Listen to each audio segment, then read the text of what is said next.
and gentlemen, my name is Tagir Valeev, and I'd like to tell a few words about Biostore and collaborative research support in bioUML. Some of you may have already worked with the Biostore system. It can be opened using this web address. So you may try right now if you have equipment. There's free Wi-Fi network here. Biostore is the central place for all our products where users can register and subscribe to a variety of services and products. Currently, all the bioUML-based servers use the Biostore authentication system. You can see there are a number of brands, and all of them using Biostore.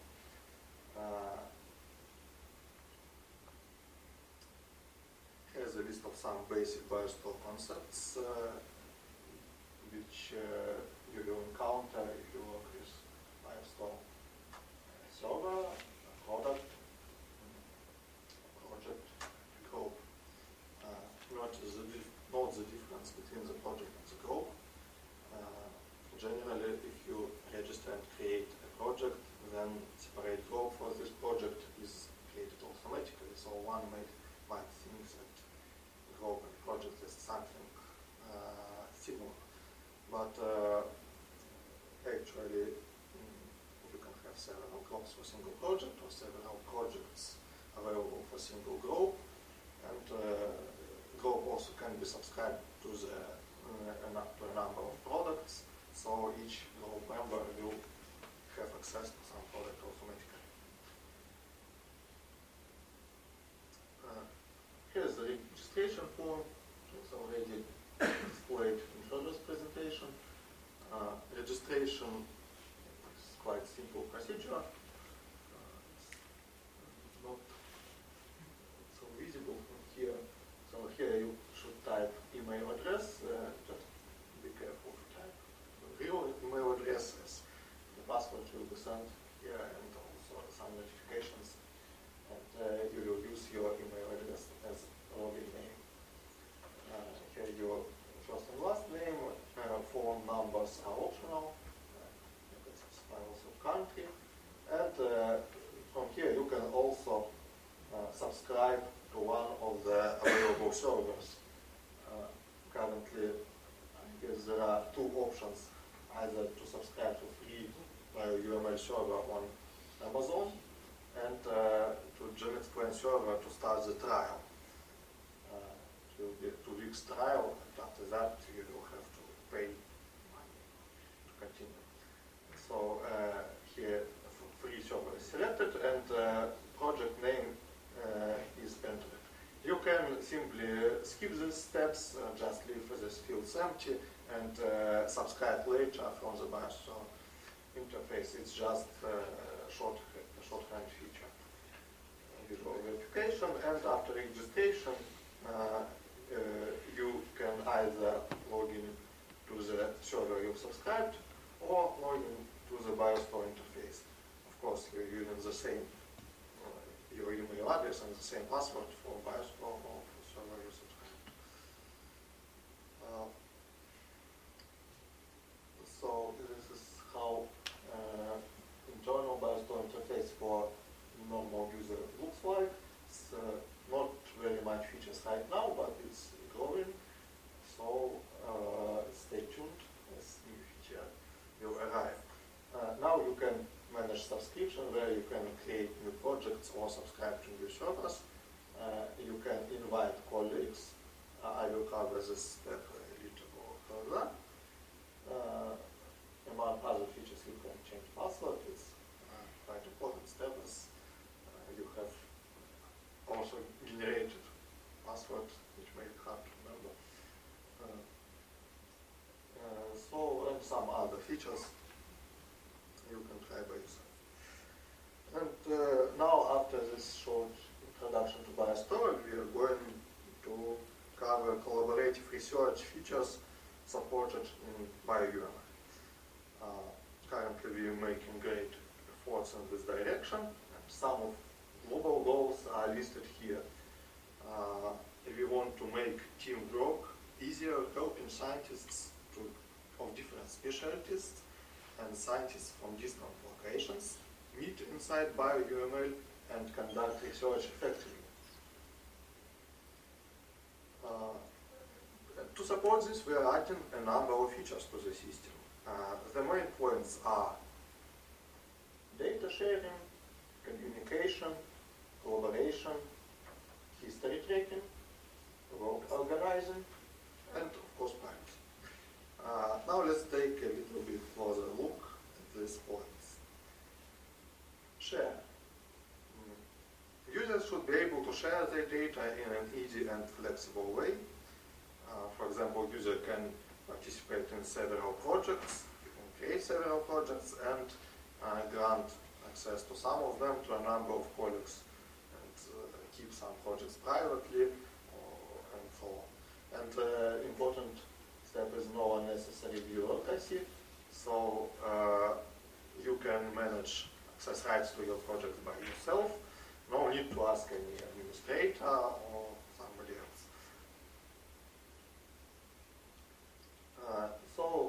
Here's an example how it looks from the point of user interface.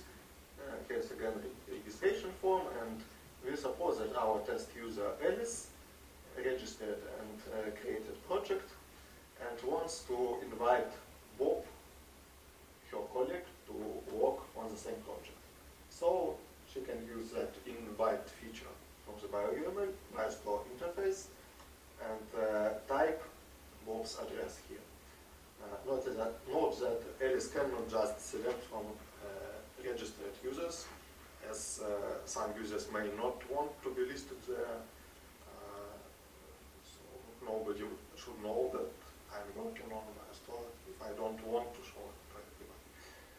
So Alice should know Bob's email address, and she can also select a group to invite user to.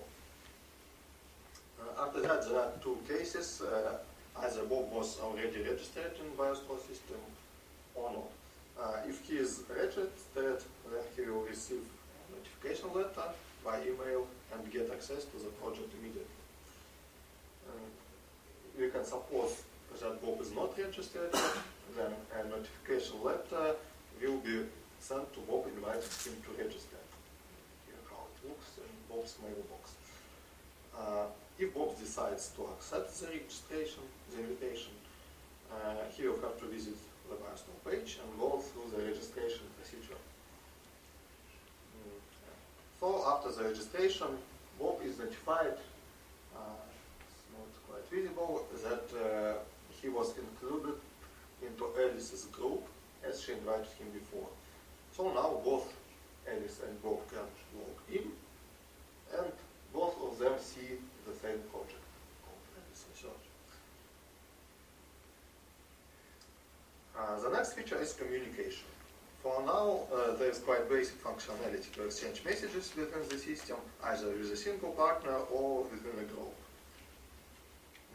So here is an example of how to send a message.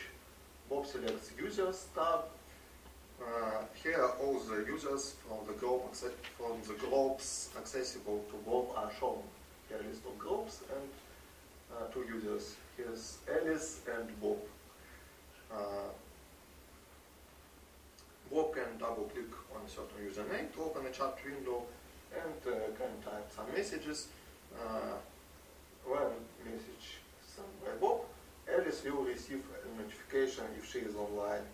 So she was working on something quite different, but notification is displayed, and upon clicking on this, chat window will also appear, and Alice can chat with Bob. So it's quite simple. Also, group chat is implemented.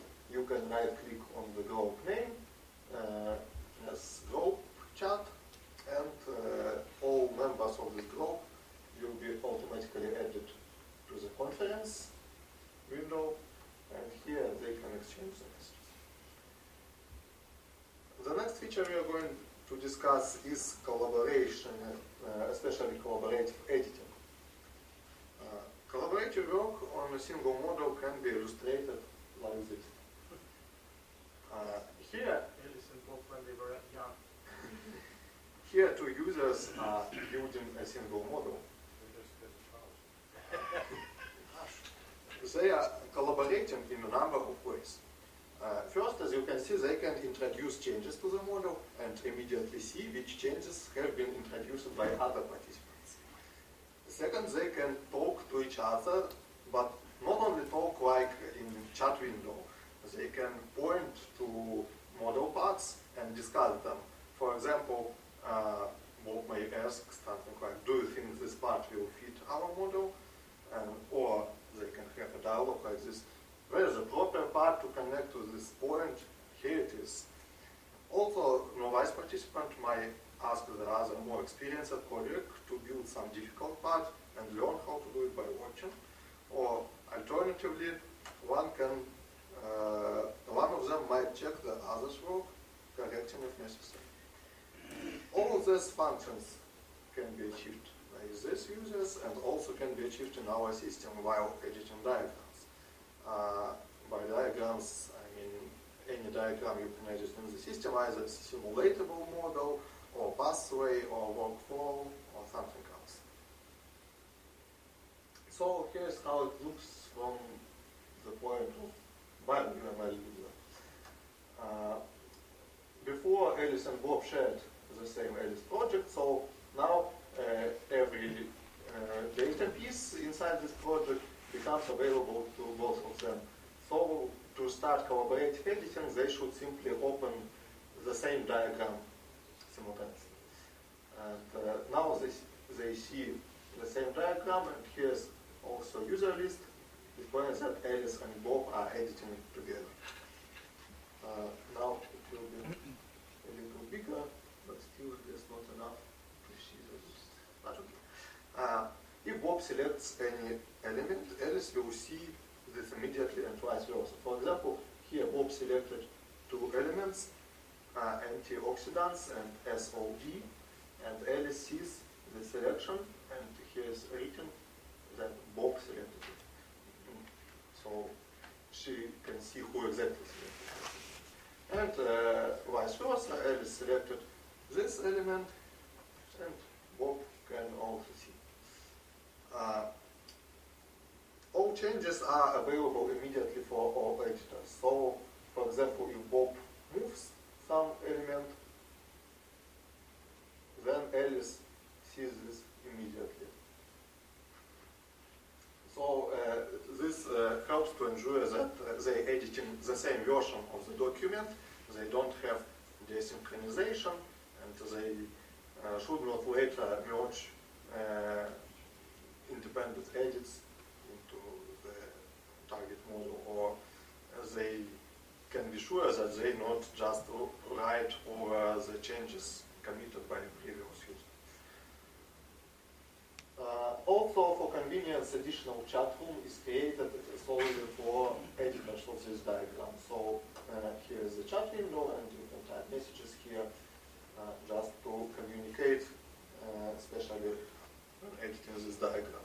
So here, for example, Alice asks Bob to fix some part here, and Alice selected some element and says, like, please fix something inside the down steps the element I selected.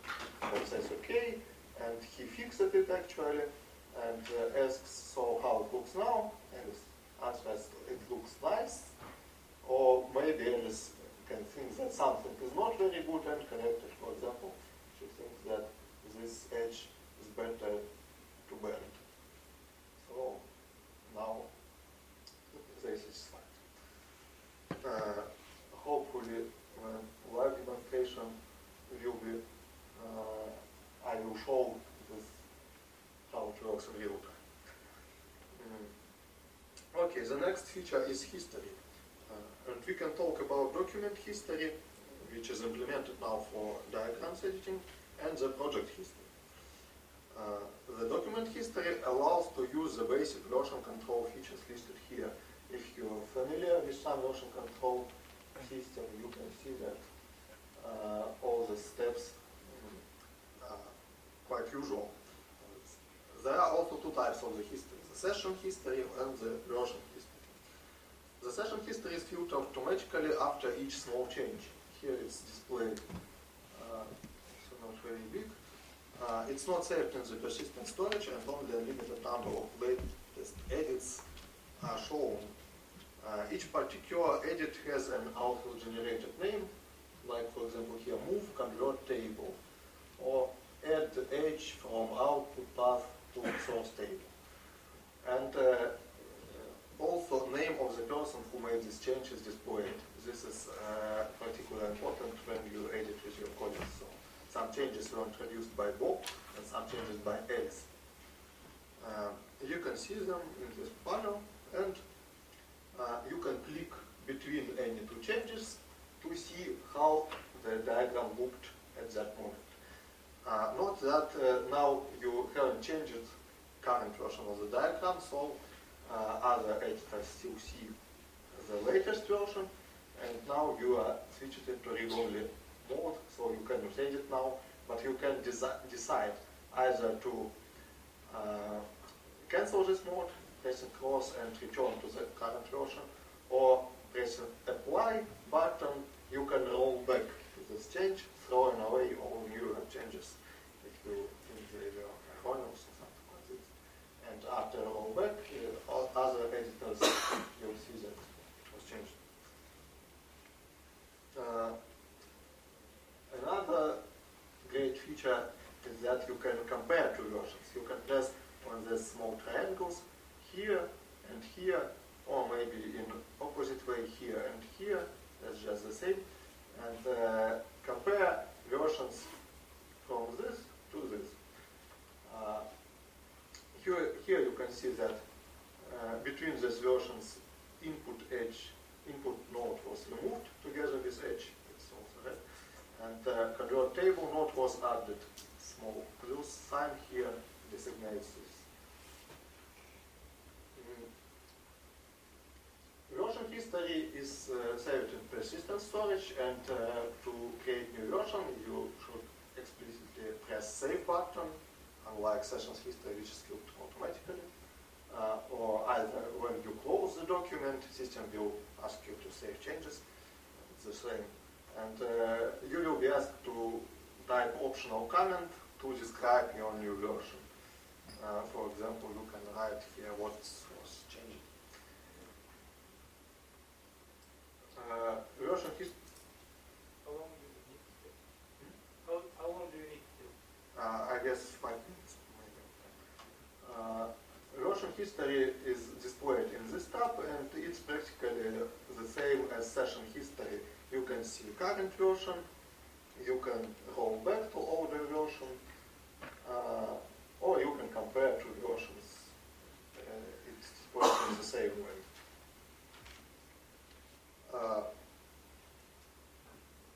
Before speaking about project history, I'll say a few words about projects themselves. User may have several projects available. The list of them, all of them are visible in the data tab. And there is always active project which can be selected here from the drop-down box. Actually now, usually it's not necessary to select it explicitly, as if you start to open some tree branch, it will be changed automatically. Project history is associated with the current project.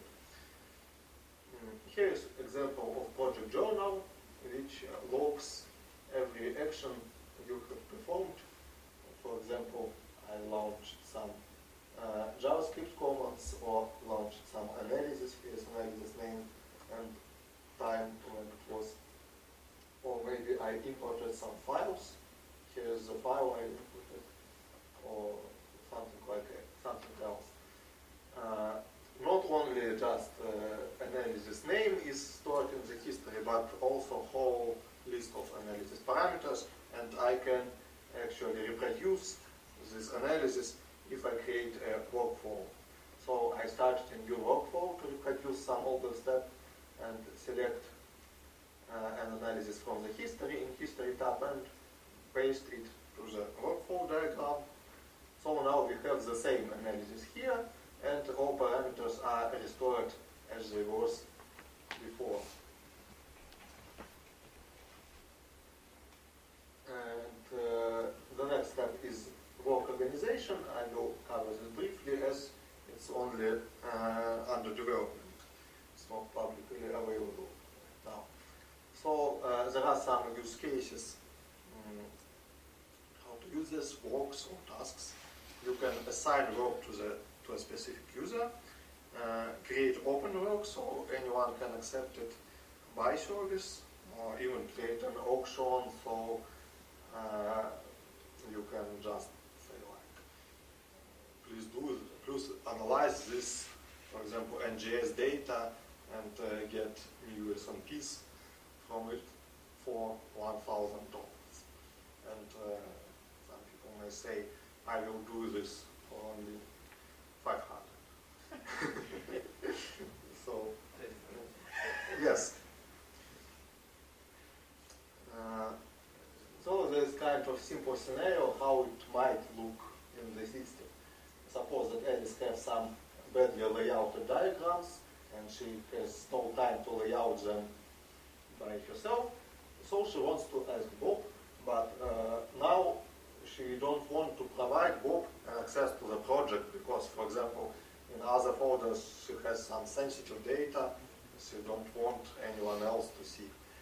So she can create a work specifically for this folder, specify this folder as input data and some empty folder as output data. And assign, here's Bob.ru, assign Bob to work to make this work. So now both Alice and Bob see this work in user stuff. And Bob is input data in read-only manner, and he still has no access to the rest on the project, only to these two diagrams. And he has an empty folder here where he can put the results. So, as you can see, Bob finished layout, now it looks quite pretty, and wants to save, but it cannot be saved in the current location because this folder was shared as read-only. But he can save results in the results folder, and now both Alice and Bob can see. So how it can work. This is just a simple example for diagram layout, and work can be more complex, as I said before. For example, analyze raw NGS data, something like that. And the last slide about privacy. As I said before, system ensures that your activity is invisible for other users if you don't want your activity to be seen by somebody. So only members of the same groups can see you and chat with you, and also for your project only you decide who you work on your project. So we take care about this. Thank you for attention. I'm sorry that I took a little more time than was expected, and I'm glad to answer any questions.